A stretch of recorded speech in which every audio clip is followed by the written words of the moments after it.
Buluwati Bawa Menewi atau sering disapa Inalitisa 81 tahun tengah menghibur buah hatinya di rumahnya bersama anaknya dan cucunya di desa Sifawaro Asiuluhau, Kecamatan Bawalato, Kabupaten Nias, Provinsi Sumatera Utara. Rumah kecil tersebut lebih tepat disebut gubuk, berdinding kayu papan sudah lapuk dan beratap daun rumbia.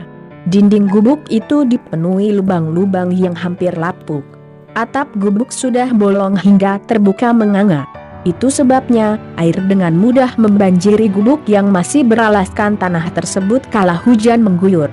Kondisi dalam gubuk berukuran 3 kali 4 meter itu seperti kapal pecah. Kalau hujan deras mereka hanya terdiam meratapi nasib.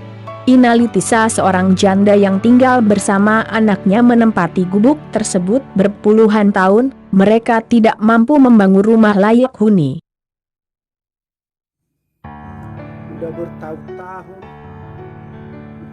rumah kami di pengalaman rumah kami ini begini aja kesusahan kami. Lagi kami minta tolong sama pemerintah yang ada perhatian, kalau ada bantuan dari pemerintah supaya ditolonglah kami, karena hasil ekonomi kami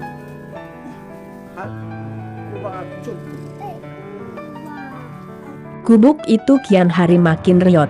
Kondisinya sangat memprihatinkan, dindingnya sudah lapuk termakan rayap.